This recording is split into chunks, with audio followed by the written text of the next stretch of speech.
Hola, ¿qué tal? ¿Cómo están? Un gusto saludarlos. Bienvenidos a una nueva edición de Encuentro Central.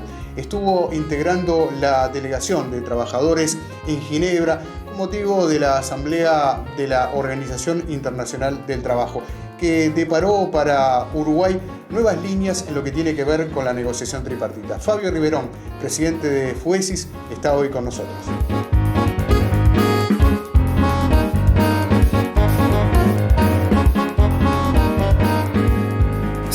Se habló y se escribió mucho acerca de este tema que fue durante muchos días portada de diarios, llenó informativos y en programas de radio también. Estamos hablando de lo ocurrido con motivo de la asamblea de la Organización Internacional del Trabajo, la delegación uruguaya integrada por gente del PIT-CNT que estuvo allá, pero también el reclamo que surgió a raíz de un grupo empresariales. De esto vamos a hablar hoy con Fabio Riverón, que nos acompaña, que estuvo por Ginebra, además. Buenas noches, Fabio? Gracias Pepe por la invitación, gracias a la audiencia por estar siempre atenta a lo que planteamos. Allá fuimos una nueva delegación. Y perdóname que retome lo que acabo de decir, pero se habló tanto y el tema ahora quedó por allí. Entonces nos pareció que estaba bueno retomarlo y sobre todo desde tu experiencia que estuviste en Ginebra. Disculpa. Bien. Sí, fuimos una nueva delegación, ¿no? Ahí nos acompañó Héctor Zapirain, que ya tiene varias conferencias encima. Sí. Y que lo tuvimos por acá también. Fue como nuestro guía, que le decíamos así, en realidad, un compañerazo que se conoce de memoria cómo funciona la OIT y fue de mucha ayuda. Y bueno, con Marcelo Audala y quien habla, que era la primera vez que íbamos, nos hicimos mucho del pie que nos daba él en realidad de cómo movernos en la conferencia. Pero una muy buena experiencia en lo que tiene que ver a título de personal ya en realidad de lo que implicó esta conferencia, quizás por todo lo que rodeaba el centenario y demás, pero también para visualizar a veces esas cosas que uno a la distancia piensa de cómo se ve al PIT-CNT, se ve al movimiento sindical y algunas cuestiones que se manejan a un nivel que parece tan lejos como el de la OIT. Sirvió en esa perspectiva y bueno, vinimos con algunas ideas también en la cabeza que hemos venido trasladando al secretariado ejecutivo del PIT-CNT en una situación de entender de que se necesita una planificación un poco más armada desde nuestro querido PIT-CNT de cómo atender esta situación de la conferencia año tras año, entendiendo como punto de partida que bueno, es el único ámbito tripartito en el cual la clase trabajadora tiene voz y voto y por lo tanto parece de loco pensar que hay que salir a dinamitar como en algún momento se planteó desde Uruguay. Fabio, recordémosle a los televidentes que la OIT es un organismo de Naciones Unidas que está, como tú bien lo decías, integrado en forma tripartita por estados, trabajadores y cámaras empresariales. Claro, por eso decía que bueno, parece seguir siendo el único ámbito donde los trabajadores tenemos voz y voto. Entonces, bueno, quizás haya cosas para cambiar, pero sí establecer que es el ámbito que hay que cuidar. Bien, 1919, 100 años de esta organización. Ponernos un poco en contexto de qué significó este centenario. Bueno, él estaba rodeado justamente de esa solemnidad que tiene que una organización de estas características esté cumpliendo 100 años, ¿no? En ese marco habían 7.000 personas en la conferencia. Rodeado de muchas autoridades de diferentes gobiernos que pasaron por la conferencia a hacer discursos o plantear temas concretos en realidad. Eso fue un poco lo que rodeó la conferencia. Quizás después, lamentablemente, lo que termina llegando más, por lo menos a Uruguay en realidad, es la situación de la lista, pero eso es uno de los ejes que maneja la conferencia. La conferencia se veía con dos temas centrales a discutir. Uno era todo lo que tiene que ver con un documento riquísimo que se elaboró durante 3-4 años por un equipo técnico en realidad que tiene que ver con el impacto de la tecnología en los puestos de trabajo, y un convenio que también venía siendo trabajado, la posibilidad de un convenio que venía siendo trabajado también por una comisión que tiene que ver con todo aquello de la violencia y el acoso en el ámbito laboral. Eso por suerte se transformó en convenio, pero para nosotros en realidad lo más rico estaba justamente centrado en esos dos ejes que la propia conferencia tenía. Lamentablemente la aparición de Uruguay en la lista final o en la lista chica, como se le dice en la OIT, porque acá también se maneja eso, ¿no? Lo de la lista negra, no existe tal lista negra, lo que existe es una lista amplia y una lista chica, que es la que después termina en realidad siendo la que termina teniendo que exponer ante el resto de la conferencia ese caso específico. Claro, permitime que vuelva y dejamos para más adelante lo de la lista chica, como tú la denominabas, pero para hablar un poco más del contexto de la OIT, porque en estos 100 años ha habido también muchas críticas a la organización con respecto al trabajo infantil, a determinadas situaciones de inequidades que han surgido en el mundo y se ha puesto de alguna manera en cuestión el papel de la organización. Sí. La organización es una compleja estructura que no tiene forma de incidir después en manera fehaciente para que los países corrijan el tema por el cual están siendo observados. Eso no son vinculantes sus decisiones. Exacto, entonces sí hay llamados de atención, sobre todo para aquellos países como el nuestro, en realidad, que es de los países que tiene más convenios ratificados. Eso sí está, pero no hay una situación en la que a vos te diga desde la OIT como resolución final, corrija tal situación y automáticamente estés obligado. Entonces, eso te origina cierta situación donde da la sensación en algún momento que estás discutiendo en forma extremadamente abstracta un tema. Claro. Entonces, eso hay que tenerlo claro, porque si no uno se puede hacer la ilusión de creer que en realidad a partir de este organismo, alguna de las principales desigualdades que hoy transcurren en el mundo, estamos un poco más cerca de corregirlas. Claro, una cosa es la expectativa, otra cosa es la realidad. Yo creo que no, en realidad, y si uno mira los casos que se trataron en la conferencia, claramente algunos de ellos te rompían el alma, ¿no? Claramente, en Contanos, realidad. a ver. Que estuvieras discutiendo el caso de Myanmar, donde en realidad te plantean que se secuestran niños para después trasladarlo a situación esclavo, es una cosa que vos decís, en pleno siglo XXI esto sigue pasando en un país que mantiene la formalidad de la perspectiva que estaba sentado el gobierno, estaban sentados los empresarios del país y estaba sentado el movimiento sindical. Y uno se pregunta, ¿y cómo puede ser que te sigan pasando situaciones de tal aberración como que se secuestren niños para venderlos para el trabajo esclavo? Que seguramente después termina arrojando productos para el mercado interno, pero también seguramente para el mercado mundial. Claro. Entonces, ese tipo de cosas en realidad ahí no alcanza con una observación de OIT, ahí alcanzaría con un compromiso general de todos aquellos que componemos la conferencia de una manera u otra, en una situación de que la humanidad nos está exigiendo dar señales desde otra perspectiva. Ese tipo de cosas a nosotros, después lo conversábamos cuando terminó ese día, son de las cosas que más nos impactaron, porque de verdad uno se cree que, no voy a creer líricamente que esto se terminó en el mundo, pero sí le parece a uno en realidad, previo a llegar ahí, que estos temas no están en primera línea de discusión. Como dije, creo que nos está obligando la humanidad en términos generales a dar señales de otra característica que no necesariamente es un llamado de atención desde la OIT. Sí, todos tenemos este aparatito, ¿no? Y las baterías se fabrican con el coltan, elemento que existe muchísimo en la República Democrática del Congo, tiene quizás la mayor cantidad de coltan. Componente. Exactamente, y se trabaja en las minas que son a cielo abierto, no son minas subterráneas, por parte de niños y niñas, por sus manos pequeñas que pueden retirar este material. Y es algo que ocurre hoy todos los días. Y bueno, nosotros de alguna manera también lo vemos todos los utilizando. Días. Sí. Por eso decía, nos está obligando a un llamado fuerte de atención, pero de la humanidad en términos generales. No necesariamente de que necesitemos a la OIT en ese sentido. Después queda en una discusión que es extremadamente política y una resolución extremadamente política en realidad, la composición de la lista definitiva. Eso está claro en realidad.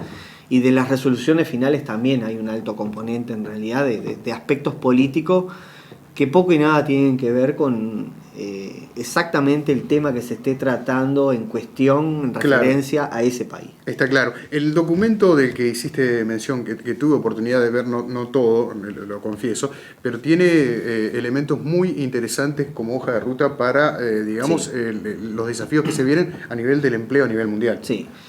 Lo primero que hay que decir es que rompe con un paradigma que medio que se había instalado al mismo tiempo que la OIT había instalado esta comisión de expertos para analizar esta situación, que después terminan escribiendo este documento.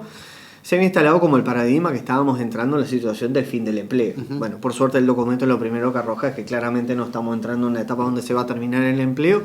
Sí vamos a ir a empleo de diferentes características, sí va a haber que buscar determinadas variables en realidad que acondicionen un ingreso para el sustento de las familias, y ahí se habla de reducción de la jornada para generar mayor puestos de trabajo, se habla de una situación de un salario que aparezca en forma complementaria para los ingresos de la familia. Bueno, pero la como bien decías tú, permanente. La capacitación permanente es casi que una materia que llegó, y dudo que en el mediano plazo se vaya a ir. Eso está claro. ¿Por qué está claro? Entre otras cosas, en realidad porque casi que ningún trabajador o trabajadora de los que está ingresando hoy al mercado, de seguro va a tener la posibilidad de retirarse en lo que hoy empezó a trabajar. Claro. Va a pasar por varias áreas, por varias materias, y eso nos va a obligar a todos los trabajadores y a las trabajadoras a una formación mucho más permanente, a una actualización casi que de continuo en realidad. Estar muy atentos en realidad para dónde va la economía, eso está claro también. Entonces, como bien decías tú, el documento es la hoja de ruta, creo que por lo menos para el mediano plazo. Eso está claro en realidad.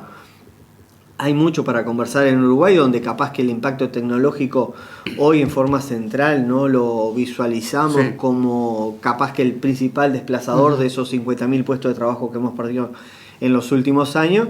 Pero sí está claro que si Uruguay sigue en los niveles de crecimiento que viene teniendo, todo el mundo habla en realidad de que la economía uruguaya el año que viene va seguramente a tener un nuevo despegue en lo que tiene que ver, por lo menos con respecto a la región de cómo va a crecer.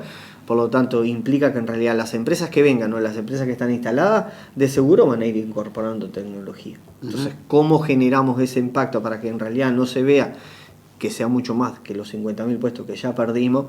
¿Cómo hacemos para que en realidad jóvenes que hoy están estudiando se desarrollen en actividades que mañana se puedan claramente especializar y trabajar de eso? Bueno, esos son de los principales desafíos que va a haber que empezar a trasladar a Uruguay. A mi entender, Uruguay tiene una clara debilidad desde ese punto de vista en realidad, y la debilidad está en que Uruguay no tiene un área específica donde se estudie para dónde va el empleo en este país. Nosotros hicimos algunas propuestas como PCNT hace algún tiempo ya en que se debería generar un ámbito tripartito que abordara la situación del empleo actual, pero sobre todo pensando en perspectiva para dónde va el empleo, visualizando qué políticas hay que llevar, qué capacitación hay que desarrollar y sobre todo atemperar si en realidad estamos en una situación donde Uruguay por X razones va a empezar a perder empleo, tratar de atemperar medidas que nos lleven a una situación donde eso no genere descalabro a la interna de la economía. Sí, uno también tiende a pensar que no somos el único país que no tiene, digamos, esas herramientas, pero los que sí la tienen, ¿qué indica su experiencia? ¿Cómo la han manejado?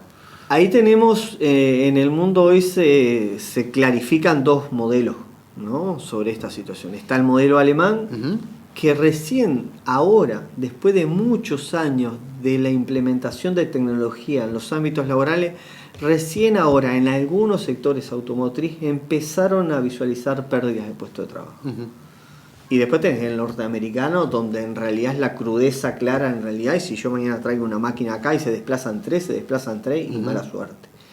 Esos son los dos modelos. Bueno, nosotros personalmente, ¿no?, por decirlo desde la organización sindical que represento en primera mano, como la Federación del Comercio y el Servicio, venimos tratando de desarrollar políticas que se apeguen más a la línea de trabajo que ha venido desarrollando el modelo alemán que el norteamericano, pero también para eso hay que tener determinados niveles de formación y de capacitación entre las trabajadoras y los trabajadores para poder desarrollar y que eso no te implique pérdida de puestos de trabajo. ¿El modelo alemán ya maneja la reducción de las jornadas? Sí, ya la tienen establecida. Ellos están entrando en una situación de discutir lo del salario, pero la reducción de la jornada hace mucho tiempo que la tienen.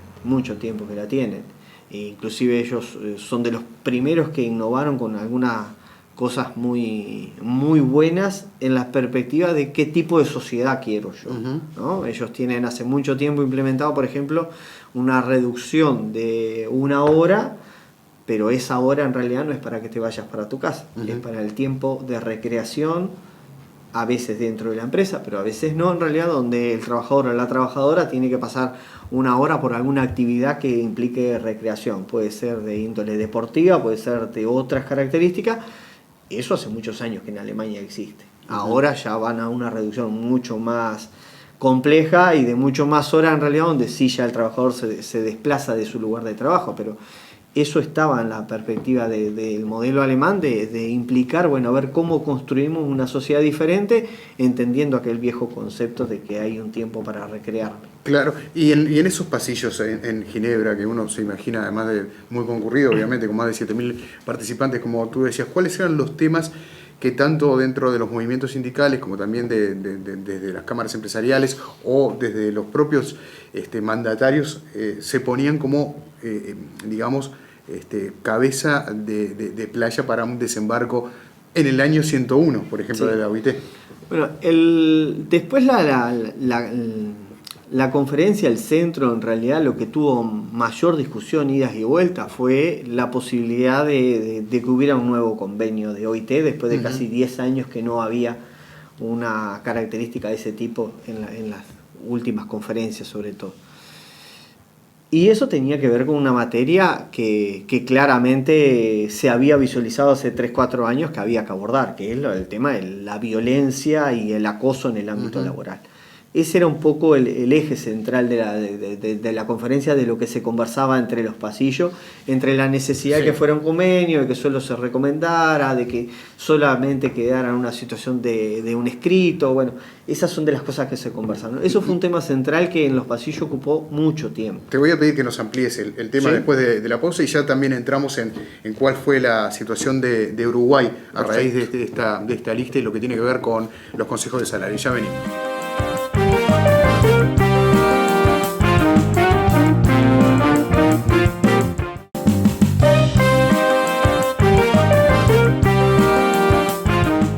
El presidente de la federación que nuclea a los trabajadores y trabajadoras de comercio y servicios del Uruguay, Fabio Riverón, está con nosotros tomando un vaso de agua. Hoy no te invitamos con café o no? No, me invitaron, pero bien. Deseché la oportunidad. Muy bien. En el bloque anterior quedó pendiente de charlar sobre, uno de los grandes temas que yo te decía, el rum de los pasillos, el movimiento. Este es un tema relevante, qué va a pasar, y tiene que ver con los temas vinculados al acoso laboral. Sí, ahí yo decía, a mí me sorprendió, pero gratamente. Son de las cosas que sorprenden gratamente, porque en realidad uno pensaba que era un poco más abstracta la conferencia a algunos de los principales flagelos que vive en nuestros tiempos, ¿no? Que tiene que ver con la violencia, sobre todo, porque lo que contaba recién, ¿no? Si yo visualizo que un país está puesto en exposición por la situación del trabajo esclavo en niños, en realidad eso es un acto de violencia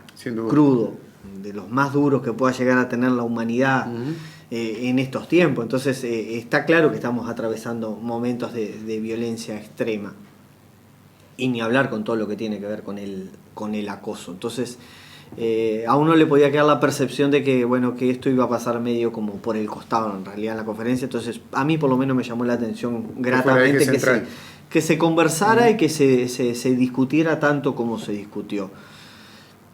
Nosotros saludamos claramente esta posibilidad del convenio, ¿no? El Poder Ejecutivo hace unos días ya, a través del Ministerio de Trabajo, empezó a recorrer el camino para que Uruguay ratificara rápidamente este convenio. También hay que decirlo, el propio convenio deja a Uruguay en una suerte de las que tenemos de vivir en este país chiquito. Está por debajo, capaz inclusive, en algunas cosas que en Uruguay ya son ley desde hace un buen tiempo. Eso hay que decirlo, porque en realidad en esas cuestiones que a veces miramos como que el mundo está lejos de Uruguay, yo acá puedo decir claramente que Uruguay está lejos del mundo en lo que tiene que ver con ratificaciones de algunas cuestiones muy crudas que tienen que ver con la violencia y el acoso en el ámbito laboral. Se incorpora, y también es una cuestión a saludar en realidad, todo lo que tiene que ver con con la violencia doméstica y su impacto en las trabajadoras y en los trabajadores a partir de su ingreso al ámbito laboral, ¿no? Teniendo claramente que por más que no sea en el ámbito laboral que se da esta situación, sí hay una situación de impacto donde yo indefectiblemente termino arrastrando a mi ámbito laboral lo que me está pasando por dentro de mi casa. Eso también es para saludar, pero bueno, hay mucho para trabajar en esto, pero creo que sí saludar que la conferencia haya discutido en la forma que discutió y haya terminado ratificando por amplia mayoría la posibilidad de que un nuevo convenio se haya establecido ni más ni menos que en el centenario y nos deje reglas claras de por dónde va el acoso, por dónde va la violencia, en los términos de por dónde los empezamos a solucionar, por dónde los empezamos a discutir, pero sobre todo por dónde los empezamos a solucionar, tratando de erradicar uno de los grandes flagelos, como dije recién, que tenemos. Porque está muy bien el diagnóstico, pero el tema es trabajar sobre eso. Trabajar sobre la aplicación para resolverlo. Eso me parece que es lo primero que el convenio nos deja.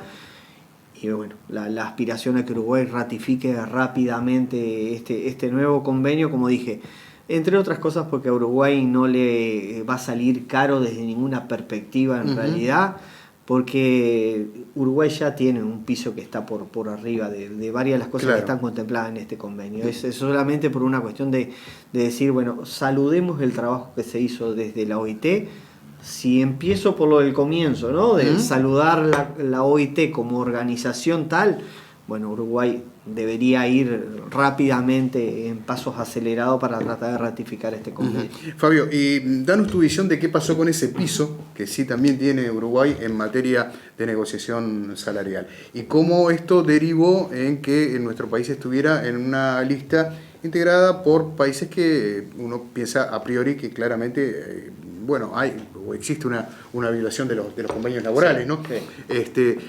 Se habló mucho del tema, se habló de lobby empresarial, se habló también de una suerte de chantaje desde el punto de vista de lo que uno supone que es la interna también en la OIT, que tiene que ver con los grandes países, uno de ellos con Brasil. ¿Qué hay de cierto en todo esto? A ver, la síntesis de la lista de la OIT uno podría resumirla entre el modelo que los sectores empresariales y gran parte de los gobiernos pretenden extender a la mayor parte del mundo, el modelo de la reforma brasilera, y el modelo que no quieren que tenga repique a nivel mundial ni empresarios ni la mayoría de los gobiernos, el modelo uruguayo. Yo creo que esa es la síntesis de la lista chica que terminó conformando la OIT. No cabe otra explicación. Hoy el mundo claramente está dominado por el capital y eso queda claro después que uno se mueve dentro de la OIT, que ese es el eje central hoy del mundo. Y nadie pretende que ese capital se vea afectado por unos u otros sectores en realidad. Todos están dispuestos a mantener esa situación de equilibrio. Y claramente el modelo uruguayo atenta en cierta medida contra esa situación, en el sentido de que el modelo uruguayo ha originado una mejor distribución de la riqueza. Y esto no quiere decir que en realidad los trabajadores estemos satisfechos con la distribución de la riqueza que ha hecho Uruguay. Creemos que se debió haber hecho bastante más. No se hizo. Pero esto es bastante mejor que lo que se ha hecho en otras partes del mundo y bastante mejor que lo que se hizo históricamente en Uruguay con el tema de la distribución de la riqueza. Y ahí tiene un papel fundamental la ley de negociación colectiva. Y eso es lo que en términos generales no están dispuestos a repicar en otras partes del mundo. Entonces, esa es un poco la síntesis de la lista chica. ¿Qué me lleva a hacer ese análisis? Podrían automáticamente plantearme vos como pregunta. Y yo te digo, que en realidad Uruguay aparezca en una lista donde está Yemen, un lugar donde hay 1,5 millones de niños al borde de la muerte por falta de alimentos, por falta de agua, por falta de medicina, me deja clara la situación de que en realidad son dos caras de una moneda extremadamente extraña. Un país que mejoró la distribución de la riqueza, que tuvo la capacidad de que con esa misma ley de negociación colectiva, hoy objetada, generó casi 300.000 puestos de trabajo en poco tiempo, que logró la mayor cifra de registros de empresas en el Uruguay desde que se lleva nota de esto, que mejoró las cifras de crecimiento de no solo del salario, sino de las pensiones y las jubilaciones. Bueno, si a mí me dicen que en la misma lista estamos con un país como Yemen, con la situación que está atravesando, está claro que no hay mucho de decir de coherencia en esa lista, y sí de un manejo claro en realidad de algunos poderes del gran capital que son los que están manejando la composición de esa lista definitiva. A mí me parece muy claro el ejemplo que tú planteas, y lo hablábamos también antes, ¿no? De cómo se llega a integrar esa lista por parte de Uruguay. Lo que me llama mucho la atención es que en el mismo momento en que tú y otros integrantes de la delegación uruguaya estaban en Ginebra, aquí, que el tema estaba muy en el candelero, escuché a destacados representantes de organizaciones empresariales, a abogados laboralistas, diciendo que en realidad no habría que modificar en lo más mínimo el tema de la negociación tripartita. Por eso es llamativo que jugó aparte, digamos, en Ginebra, para que Uruguay, en definitiva, estuviera integrando esa lista. No sé si es clara la Es clara la pregunta, por eso te decía, para mí lo que jugó en realidad es que... Una suerte de escarmiento, una suerte de que aquellos países que en algún momento pretendan copiar el modelo uruguayo de negociación colectiva sepan que van a estar sentados en el banquillo de los acusados. Porque no nos olvidemos una cosa, si bien la comisión de expertos es la que termina poniendo a Uruguay en la lista chica, también es cierto que desde otras áreas que tiene la propia OIT, como por ejemplo lo que tiene que ver con cursos que se dan, capacitación a diferentes países, el modelo en muchos aspectos que se pone arriba de la mesa, el modelo a seguir era el modelo de negociación colectiva uruguayo. Entonces entraba en una clara confrontación de decir, pero como por acá me decís que está bueno objetado y por acá me decís que es el modelo a seguir. Claro. Bueno, yo creo que en realidad lo que terminó resolviendo la lista es inclusive un mensaje, no solo para afuera, sino para dentro de OIT, decir, vos muchachos, el modelo uruguayo no puede ser replicado. El modelo uruguayo no puede ser el modelo a seguir en lo que tiene que ver con las relaciones laborales. Nosotros tenemos claro que eso es lo que terminó en definitiva. A mí no me llama la atención que algunos abogados planteen que no hay que cambiar el ámbito tripartito. Si hay grado de coherencia, esa debería ser la posición. Entre otras cosas, porque a mí me surge la primera pregunta, es decir, ¿cómo puede ser que vos hayas ido a reclamar por menos tripartismo al ámbito más tripartito del mundo? Está claro. Es muy contradictorio. Está claro. Alguien podría decir, bueno, pero también se podría cuestionar la representatividad del PIT-CNT, porque se ha hablado mucho de qué representatividad también tienen esas cámaras empresariales que estuvieron haciendo ese reclamo. Cámaras empresariales uruguayas, digo. Sí, nosotros nos encontramos con una sorpresa ahí, ¿no? Que es preferible aclarar antes de responder la pregunta. ¿Cómo no? La sorpresa es que el mayor objeto de reclamo de las cámaras empresariales estuvo en la obligatoriedad a discutir en ámbito tripartito todo lo que se discute en Uruguay. A que el Estado sea un actor permanente y que condicione de la manera que condiciona la negociación. Ese fue el argumento principal de por qué Uruguay tenía que estar objetado. No apareció ningún otro. No apareció ni decir que el PIT-CNT no era representativo, no apareció el tema de las ocupaciones, no apareció nada de eso que nosotros en cierta medida en algún momento pensamos que en realidad podía venir por ese lado. Bueno, en la exposición que hizo el sector empresarial y en pleno, en realidad, en ningún momento apareció alguno de estos aspectos como en tela de juicio, en realidad. Ahí el gobierno uruguayo hizo una excelente defensa, en realidad nosotros fuimos más o menos en la misma línea y asumo que tuvimos medio que cambiar a último momento porque pensábamos justamente que venía por el lado de las ocupaciones y ese tema, como dije, no estuvo arriba de la mesa, salvo para aclarar que en realidad no estaba en discusión. Lo hicieron los propios empresarios en la propia OIT, ese tema que había que sacarlo arriba de la mesa porque para ellos no estaba en discusión. Entonces lo que quedaba era lo del tripartismo. Y lo del tripartismo en Uruguay, si bien es cierto que la ley obliga en ese sentido a sentarse a la discusión tripartita, también es cierto que a nadie se le quita la posibilidad de ir a la discusión bipartita. Y sin embargo, desde que estaba en Uruguay establecido, todos los actores, todos los empresariales y los sindicales, hemos encontrado como el ámbito de mayor garantía para las partes el ámbito tripartito. Es curioso porque acaba de culminar la mayor ronda de negociación salarial en la historia de este país, donde el Estado tuvo escasa intervención, ¿Sí? digamos, ha sido casi residual en la cantidad de convenios celebrados, que no los tengo en la memoria ahora, pero que fueron muchísimos. Sí.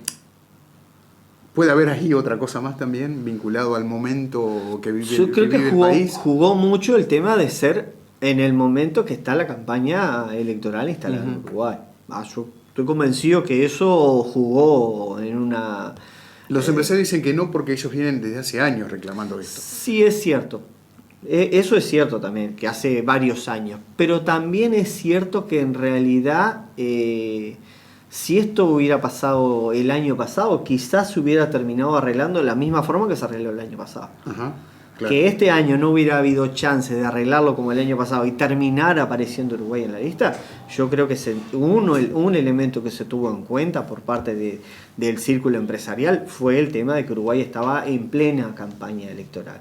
Uh-huh. Porque hay otros argumentos que claramente harían desaparecer esa situación. Sino uno es el que vos manejás. Uh-huh. Salimos de una séptima ronda con una situación de acuerdo altísima, en muchos grupos arreglándose inclusive convenios salariales lejos de los lineamientos que el propio Poder Ejecutivo había puesto. Por lo tanto, es cierto que yo al Poder Ejecutivo lo tuve sentado al lado mío, pero también es cierto que a la hora de la redacción me puse de acuerdo contigo y dejé de lado los lineamientos que el Poder Ejecutivo me había dado. Claro.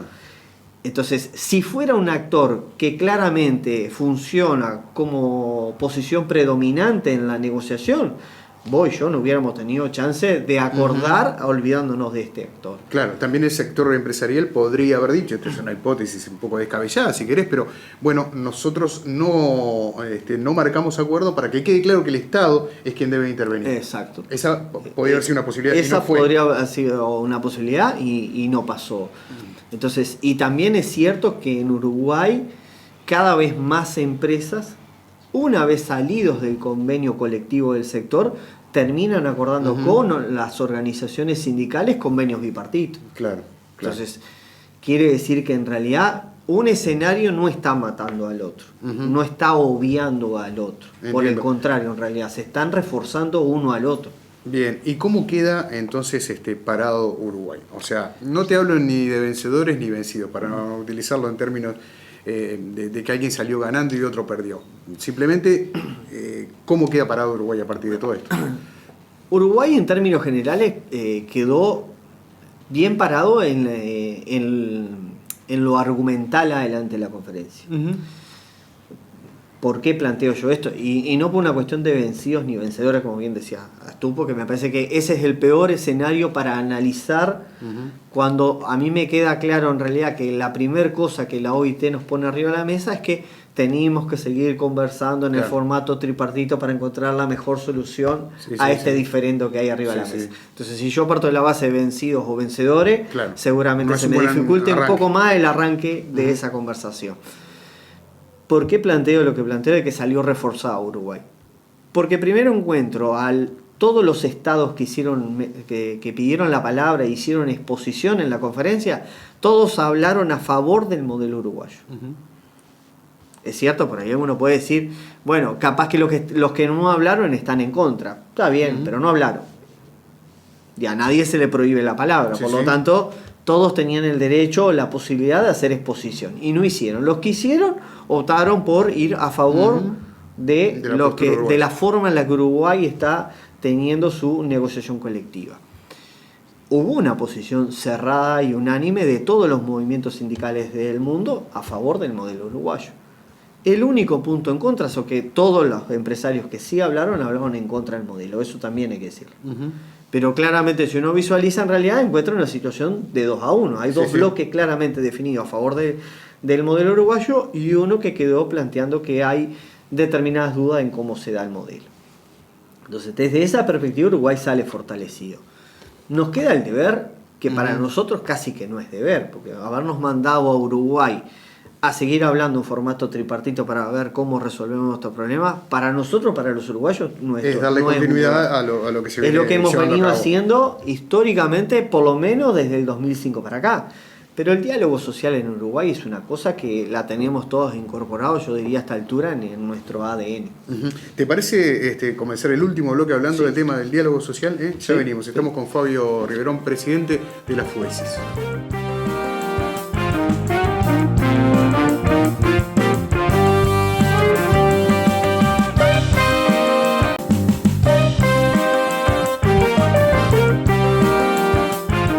En épocas electorales, en épocas que seguramente van a modificar el estado de las cosas, el diálogo es relevante. Y el diálogo social, de alguna manera, abre un poco la esperanza de seguir manteniendo el Uruguay tradicional, lo que tiene que ver con diálogo, con entendimiento, con negociación, ¿no? Cuando estamos todos de acuerdo, ¿para qué negociar? Vamos a comer una asada y la pasamos muy bien. Ahora, cuando hay dificultades, la negociación es importante, y el diálogo. Sí, yo por eso te decía en el cierre del bloque anterior, el diálogo social en Uruguay lo tenemos casi incorporado en nuestro ADN, y esa debería ser una cualidad que todos deberíamos hacer un esfuerzo extra siempre por tratar de sostener, ¿no? Y de cuidar, de que no se nos vaya de determinados límites. Porque creo que el fundamento de algunas cuestiones que hemos logrado en la sociedad uruguaya tienen que ver con esa capacidad de siempre dialogarnos, siempre de llamar al otro para conversar sobre las diferencias que el día anterior nos habían separado en realidad. Y no quiere decir que las podamos superar, pero seguramente vayamos encontrando puntos intermedios que nos vayan ayudando a los dos a ir saliendo de ese pantano en el que nos encontramos. Creo que para Uruguay se abre aparte una situación novedosa. Seguramente Uruguay va a entrar en un escenario de campaña electoral mucho más dura, donde, bueno, nuestra aspiración en realidad es que todos aquellos que se dediquen a la política partidaria no se olviden que a partir de octubre o a partir de noviembre, en realidad, entre todos esos mismos actores se van a tener que ver las caras y van a tener que llegar a determinados acuerdos para seguir construyendo una sociedad mejor. Entonces, el diálogo social tiene que estar arriba de la mesa.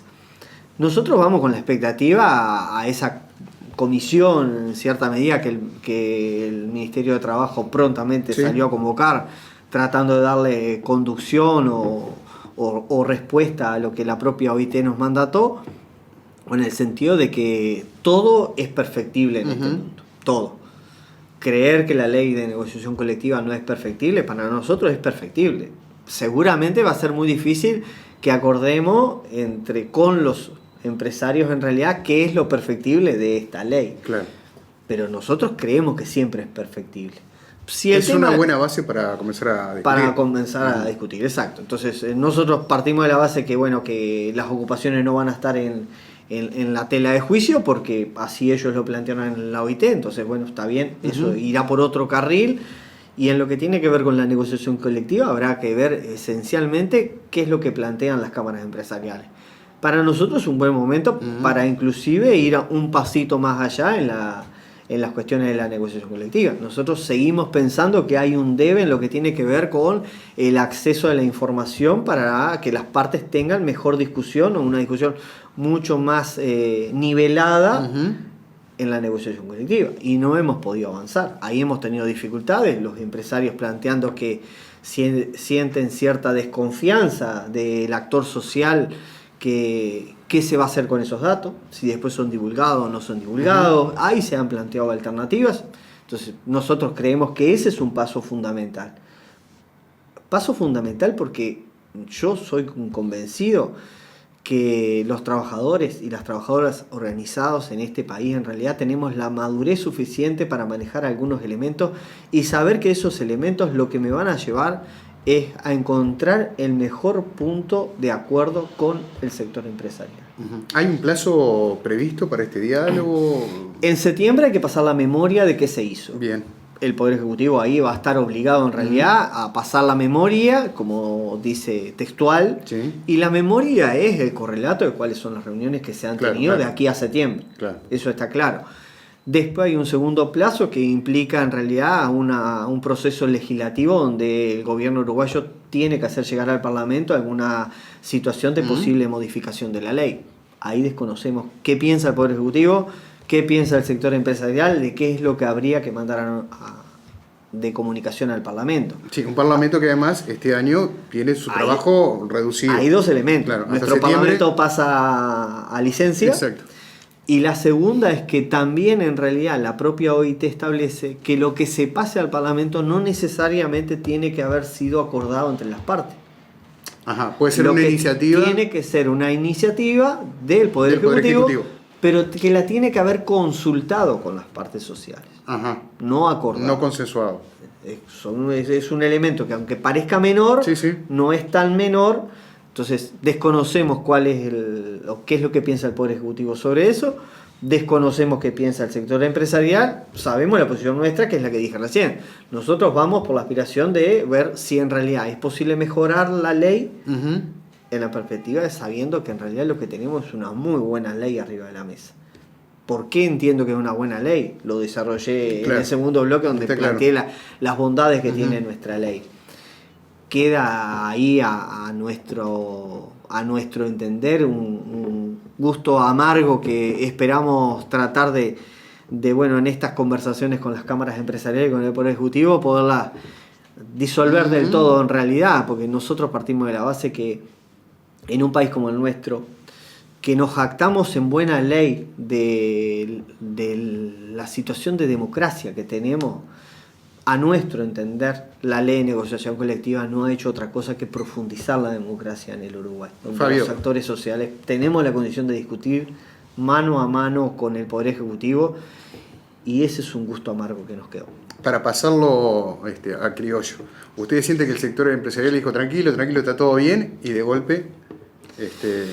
No porque ellos habían anunciado, sí, pero sí nos queda un dejo amargo en ese sentido. Es decir, todos en Uruguay nos hacemos loa con el nivel de democracia que tenemos. Nos llenamos el pecho cuando escuchamos decir que nos plantean como una de las mejores democracias de América y del mundo. Y después resulta que en realidad me vas a plantear que Uruguay esté observado por el único ámbito tripartito en el mundo, por el solo hecho de que en realidad estoy profundizando la democracia en Uruguay, donde le estoy dando voz y voto a los actores sociales que conviven y construyen todos los días el Uruguay, deja un gustito amargo. Si me tuviera que sentar en la mesa de diálogo, sería el primer tema que plantearía, ¿no? ¿Sí? Como para sacármelo rápidamente encima también, ¿no? Sí. Fabio, te traigo ahora a la realidad de la Federación de Trabajadores de Comercio y Servicios. Ha habido algunos episodios esta semana en algún supermercado, nuevamente de violencia, donde trabajadores o trabajadoras, algunos se ha visto a través de los canales de televisión, algunas imágenes donde hubo fuerte violencia. Supongo que sigue siendo un tema de honda preocupación. Sí,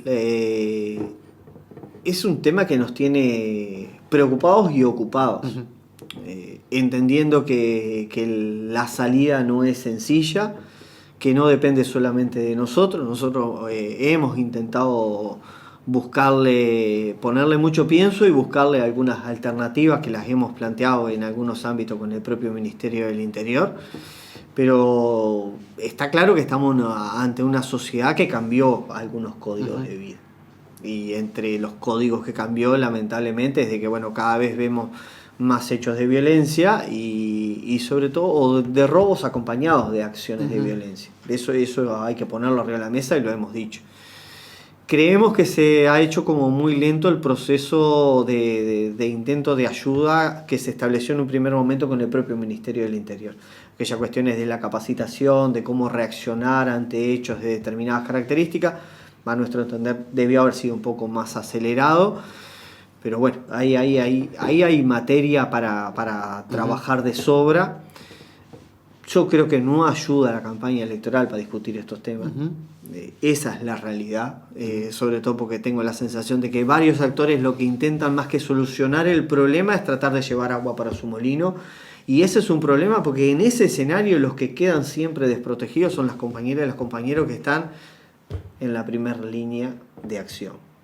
Eso es lo lamentable. Entonces, nuestra aspiración en esto siempre es trabajar más por lo bajo, en lo silencioso con esto, pero sí, es un tema que rápidamente vamos a tener que volver a retomar con más fuerza, como dije, porque tenemos algunas observaciones para hacerle al Ministerio del Interior, en el entendido de por dónde se debieron haber profundizado y acelerado algunas políticas, y bueno, en otras tratar de seguir construyendo, porque hemos logrado construir alguna cosa con los sectores empresariales, ampliando los circuitos de las cámaras y bueno, inclusive hasta mejorando alguna capacitación propia de algunos trabajadores. Claro, trabajadores de jueces que también nuclean los trabajadores precisamente guardias de seguridad. También. Que están involucrados obviamente en esta materia. Pero además de consultarte por el tema, quería conocer tu opinión con respecto a algunas modificaciones que se han hecho o que se van a realizar básicamente en el trabajo de la institucionalidad, es decir, de la policía, con la posibilidad de prestar servicios que hasta el momento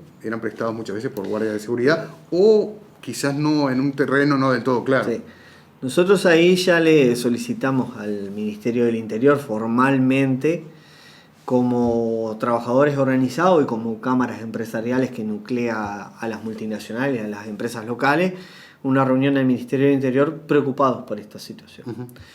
Preocupados porque en realidad no es que estemos en contra de plano o de arranque, por decirlo de alguna manera, pero sí entendemos que este escenario donde se está empezando a construir una alternativa desde el Ministerio del Interior nos puede llevar a una situación de pérdida de puestos de trabajo. Eso es lo primero que queremos decir en realidad. Entonces, en un momento del país donde estamos visualizando que se han perdido 50.000 puestos de trabajo, perder capaz que 1.000 puestos más, 1.000 y algo de puestos más, está claro que a nosotros nos va a hacer encender la luz amarilla. Entonces, ese tema lo queremos discutir, lo queremos conversar de primera mano con el Ministerio del Interior. Las empresas, desde la perspectiva de ellos, de pérdida de servicio y obviamente de que van a perder de facturar alguna cosa, desde la nuestra, de perder compañeras y compañeros su puesto de trabajo. Entonces, lo queremos conversar con el Ministerio. Como te dije recién, hay una reunión ya formalmente pedida, casualmente a partir del día de hoy en realidad, al Ministerio. Esperemos que nos respondan rápidamente. Bien. Y sobre todo, si este es el camino y nos convencen que este es el mejor camino, bueno, habrá que ver en realidad cuáles son las alternativas para las compañeras y compañeros que serían desplazados de esa situación. Sí, no es un tema para nada menor. No es menor y no es sencillo de resolver, está claro, pero sobre todo porque nosotros siempre cuando planteamos el tema de la seguridad en nuestros lugares, lo planteamos desde la situación de que teníamos claro que la solución principal no venía desde la posibilidad de que hubiera un policía en cada lugar. Teníamos claro que la regla no podía hacer eso. Entonces, un poco nos llama la atención en realidad que justamente el Ministerio del Interior ahora sí plantee como que la solución a algunos problemas de seguridad vendrían de la mano de tener más policía en la calle. Entonces, por eso lo queremos conversar de primera mano con el Ministerio del Interior, como dije, buscando la mejor alternativa, tratando de contemplar las dos cosas, ¿no? Que Uruguay mejore algunos números que tiene con el tema de la seguridad, pero también mejore desde la perspectiva de que no sigamos perdiendo puestos de empleo. Sí, y de alguna manera me parece que estaba blanqueando como una situación donde muchas veces había empresas que contrataban a policías que no realizaban el trabajo policial, porque no estaban ni vestidos ni preparados desde el punto de vista de su indumentaria como policía, pero sin embargo, bueno, hubo un caso muy sonado, lamentablemente, que donde murió, fue asesinado el joven policial, pero que justamente eran contratados como en forma encubierta porque se contrataba a un repartidor, porque en realidad era un policía, ¿no? Sí. Tuvimos varios casos de eso, lamentablemente. Este último que haces mención toma un poco más de trascendencia, quizás por el lamentable desenlace que tiene el propio hecho en realidad. Pero todos sabíamos que de estas situaciones que estábamos viendo cada vez más en varios lugares de trabajo. Por eso decimos, a priori nosotros no decimos que estamos en contra. Nos sorprende que en realidad haya habido un cambio de dirección, sobre todo en lo que habíamos venido conversando con el propio Ministerio del Interior.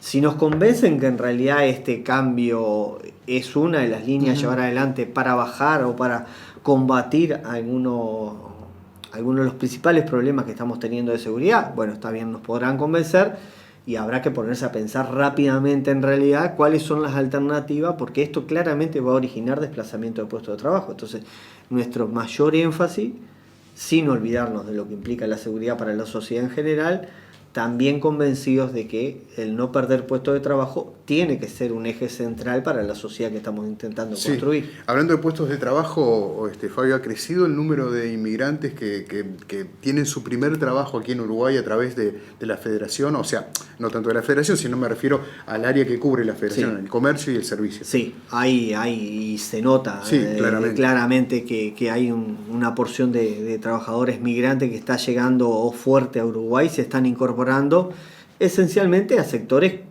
que, como siempre decimos, donde uno requiere menor capacitación, donde claramente el conocimiento uno lo puede ir adquiriendo a medida que se va desarrollando en la propia tarea. Entonces está claro que para ese sector de trabajadores migrantes que está llegando, el comercio y los servicios como la puerta de entrada formal al primer trabajo en Uruguay. Eso lo estamos notando.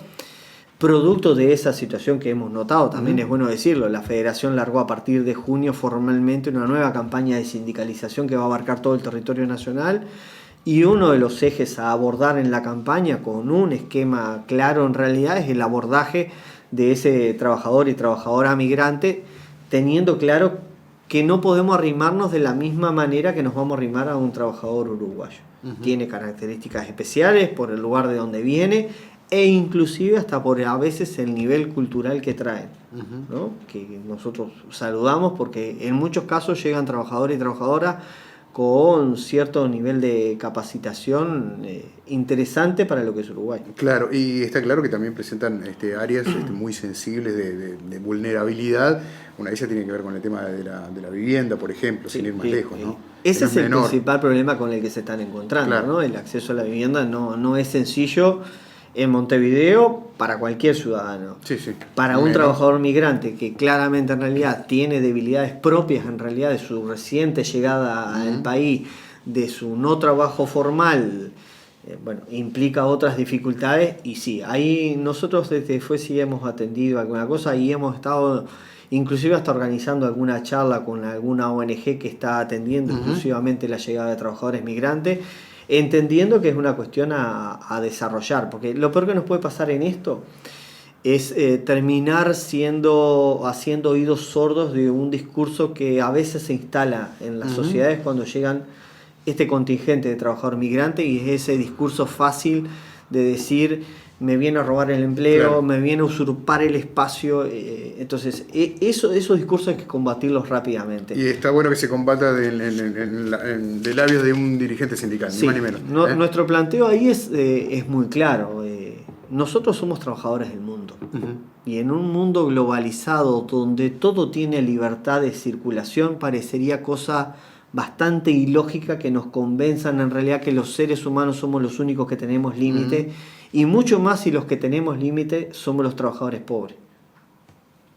Esa es una clara contradicción que el mundo tiene que discutir con la franqueza absoluta de entender que si ya no quedan fronteras para casi nada en el mundo, será hora de bajar las fronteras también para los seres humanos. Bueno, estamos terminando casi como empezamos este diálogo, Fabio. Muchísimas gracias por tu compañía. Por favor, ha sido un gusto. A vos y a toda la audiencia. Gracias nuevamente. Amigas, amigos, nos encontramos, si ustedes así lo desean, el próximo viernes aquí en un nuevo Encuentro Central.